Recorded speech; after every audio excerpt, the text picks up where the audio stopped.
Hello and welcome back to Minimal Expectations. In this episode I'm going to make a point. Now here is a point that I and a friend fabricated from rail and some cast aluminium components from the Miniature Railway Supply Company and some sleepers. And it was more fiddly than I thought it was going to be, but very cheaply we have a working point lever from Ride-on Railways, and it works. But I wanted at least two more sets of points for the RHT. Here you can see one of a pair that I bought. These are ex-Chesterfield Model Engineering Club, who must have at some point replaced their points. These are substantially built out of steel bar stock, and as you can see they are 3.5 and 5-inch gauge, dual gauge, and I got a pair of these for about £50. The sleepers are in mixed condition on this one, just about passable, though a few will need replacing very soon. You can see a few of them have already been replaced. But the other one is in a much worse condition. Here, buried amongst the flora, roughly near its final resting place, is the other point. And it needs quite a number of its sleepers replacing. So I've got my table set up over here for treating the sleepers for the point. The sleepers are over there in that great big pile. If only I had some way of bringing them over here. Of course.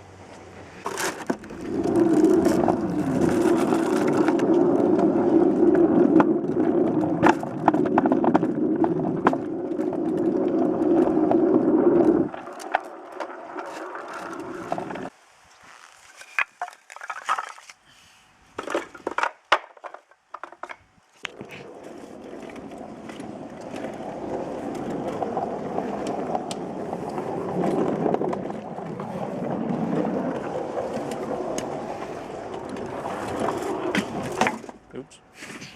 A quick cut to avoid forcing everyone to watch paint dry, and we have a stack of treated sleepers ready to go on our point, which is waiting for us over there. So let's bring this across.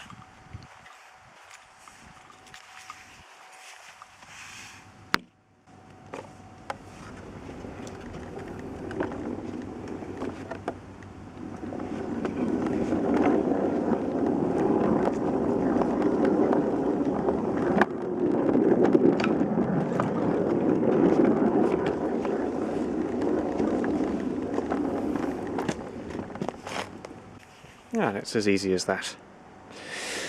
Okay. Now, despite the condition of the sleepers, the rails here are all the correct distance apart. So what I'm going to do is, starting here, I'm going to put in 3 new sleepers, where there are 3 missing ones, and then I'm going to sequentially take the sleepers off and put new ones on all the way along, and then I should just be able to rely on the position of the rails as they are now and not have to set everything out again. About halfway through the job now. It's going pretty well. New sleepers, not new sleepers. These are the screws I'm using are these. They don't need a pilot hole drilling, which is saving an enormous amount of time, and they are replacing these screws which were in there, which have survived remarkably well, and with a touch of WD-40 on the top of them, they've been coming out just nicely.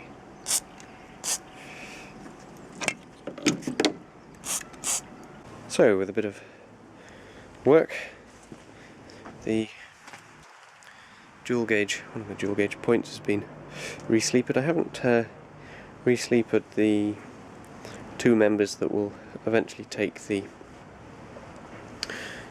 point lever, because I'm not sure yet what arrangement to use for the point levers. Anyway, we've got it up on two of our standard top wagons, and it's about high time we took it across to its the place where it's going to end up, and we can traverse across the newly completed bridge, although it hasn't been installed properly yet.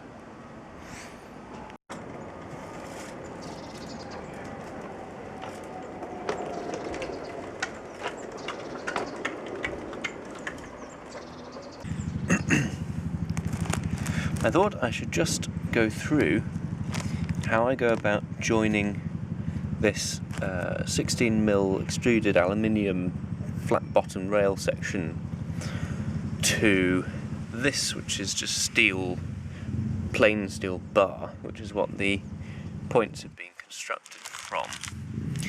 Now, clearly what we need to do is to line up the inside edges of the tops of each profile, and if we just fish plate them together,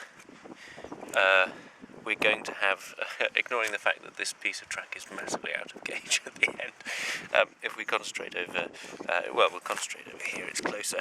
If we join them together like that, we're going to end up with a little step, and in fact it's going to pinch in the gauge on this piece of track and widen the gauge here.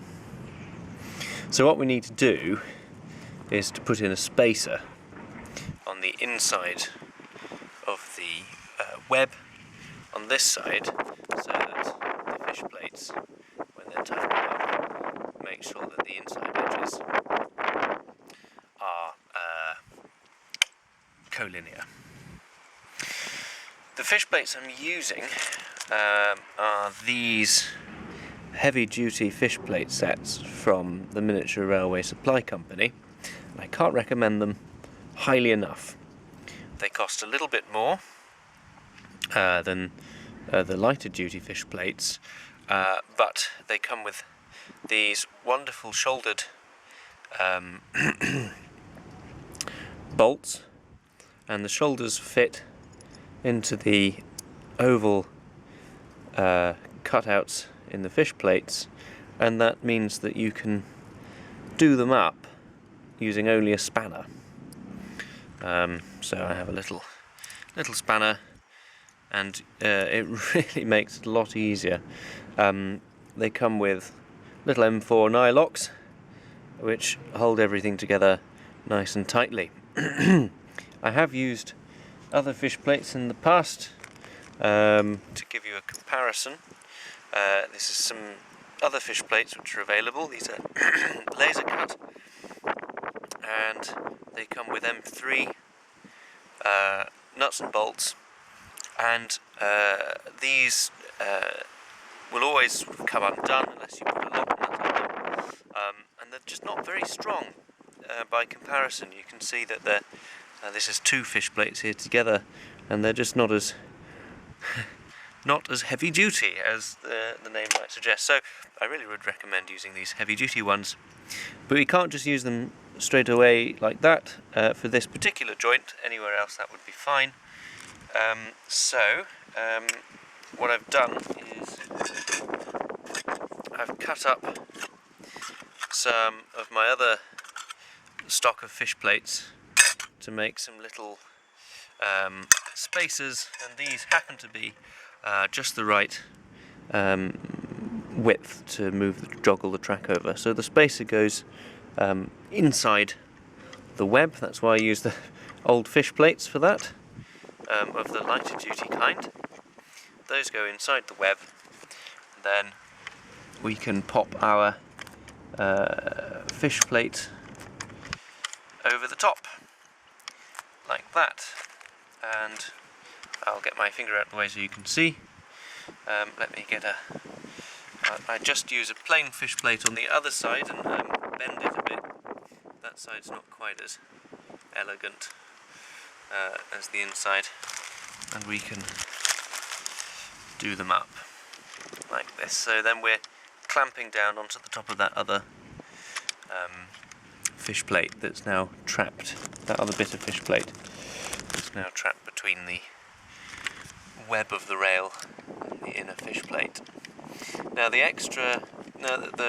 fish plate on the aluminium section is now sitting slightly further inboard than it would be, and I was a bit concerned that the flanges of the wheels would foul, but the flanges really aren't all that deep. They shouldn't really be extending past the top of the head of the rail, so it's not a problem. Anyway, so there we are. So that's one set of fish plates, and let me just show you. You see it's nicely holding the in edges in line like that, and it wouldn't be if I hadn't have put that little spacer in there. Now I just need to work out, I've got to drill out the holes in the end of this steel rail so that they align. But the first thing I'm going to do is pop a fish plate in there here and work out where the gauging's gone wrong on this piece of rail.